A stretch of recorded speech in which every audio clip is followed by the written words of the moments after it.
Bruce is out today. Rob Hutcher's here. That's me. Mark Devine is here. Pamela Hughes. We've got the playlist for you. The biggest stories of the day. We're running them down for you now. Track 1. So it's Mitt Romney's nomination. I think we've all conceded that point now. But get this. Only 0.61% of Republican voters have actually voted so far. Iowa and New Hampshire always get to go first. Both are small states. And about 370,000 total people have cast their ballots in the Republican primary so far. And compare that with the 59 million that voted for John McCain in 2008. Isn't that kind of weird that less than 1% have voted and we already feel like we know who the nominee is? Oh, man. Yeah, it is kind of strange. And really, when it comes down to it, it's going to be independent voters. That's going to be the thing, the key to the election, really, is people who at least consider themselves independents and are willing to go Republican or Democrat, depending on who suits their needs for that election.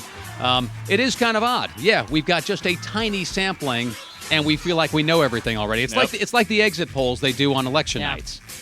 Track 2. All right, when you guys think of Sesame Street, what do you think of? Cookie Monster. Oh, cookies. Exactly. Yes. The letter B. Well, there you go. ABC's 1, 2, 3's Elmo, Oscar, the Grouch, you name it. That's what you think of when you think of Sesame Street. Notice we didn't hear breastfeeding. Should we be? Well, there's now a petition to get breastfeeding back on Sesame Street. Apparently, they did a few episodes on it back in the 70s and 80s, and there are a lot of parents that want it brought back. In fact, this new petition, because that's the way we do things nowadays, already has about 5,000 signatures on it. Interesting. I just don't think that when I sit down the little children in front of the TV that I think that they need to and should know about breastfeeding.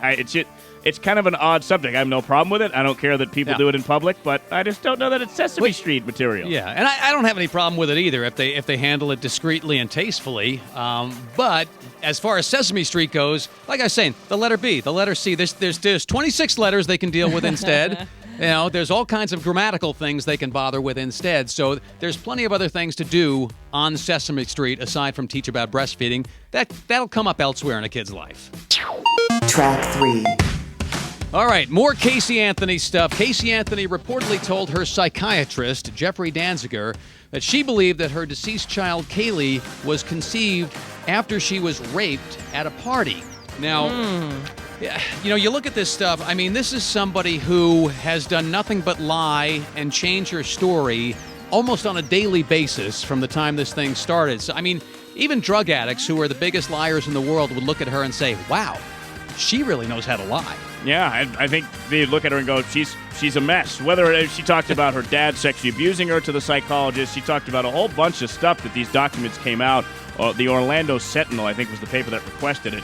And it's just strange stuff, and it does make you wonder, though, what in the heck was going on in her life? And why the heck do we need to know all of it right now? Like, I'm over it. Why isn't everybody else over it? Yeah. She had her day in court. Why do we need to know this stuff? Let it go. Build a bridge, people. I was going to say, it might all be part of an image rehab thing for her. Maybe, That's yeah. what she's working on. Track 4. So, many have told Warren Buffett to put his money where his mouth is, because he's come out and he said that he's willing to pay more taxes. I'd love to pay more taxes, I don't pay enough.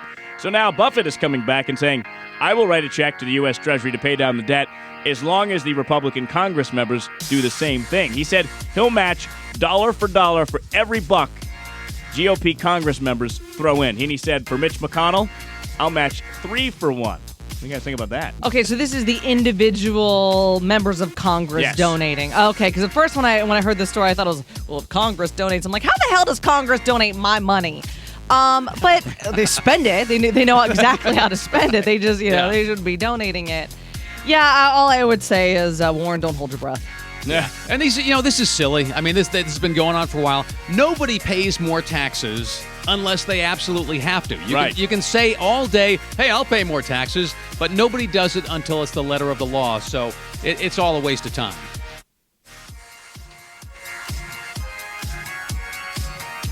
There we go. All right, guys. Well, imagine you could only own 15 things. Like a total of 15 things. That's it? Yeah, think about what you would have on you. Well, see, Andrew Wyde decided that he wanted to kind of live a minimalist lifestyle. I guess so. So he started selling off all of his stuff a few years ago so he could travel the globe. The 15 must-haves include his iPhone, a notebook, some clothes, deodorant, and a backpack. Now, he doesn't include undies or socks or things in that 15 necessity, but it's kind of amazing that he was able to get down to 15 items when most women just own at least 20 pairs of shoes. Yeah. I would say this guy definitely does a lot of laundry, or at least I hope he does a lot of laundry.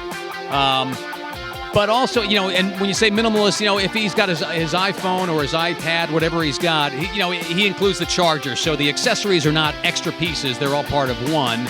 But I would say that this guy definitely does not have a girlfriend or a wife at this point, because that's when the minimalist lifestyle ends. Well, part of that's appealing. There's one of the books I read is a character named Jack Reacher. This is basically his lifestyle. He doesn't own anything. He just buys clothes, throws the old ones away, and that's the end of the story. It's something appealing about it, but I'm not going to do it. Track 6. All right, we'll go to South Korea for this one. A group of 7 anti-smoking activists asked South Korea's Constitutional Court on Wednesday to completely ban the sale of tobacco in the entire country. Wow.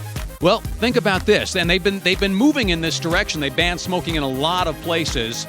47% of men smoke in South Korea. No kidding. That's pretty staggering. That is a lot of puffing going on. Yeah, there really is. And I wonder if we're going to ever get to the point where we start to say this, but there's a lot of money in tobacco lobbying. There's a lot of money that comes out of taxes in this, so I don't think it's going to happen. But if we're really serious about public health, we say we are, we would do something like that too. But never going to happen. You got to be careful, and you got to be careful of the precedent that this sets, totally. Because at that point in time, then you need to ban all fast food because it clogs your arteries.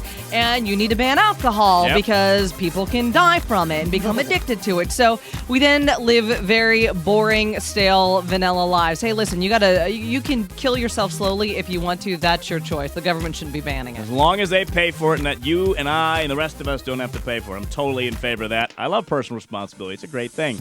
Yeah, and I don't want to see any alcohol bans, No, so yeah, I'm we know that. dead Here. set against this. None of us in this room do, no question. nope, That's what we call the playlist. Bruce is out. Rob, Mark, Pamela hold it down for Bruce. We'll do it again in an hour.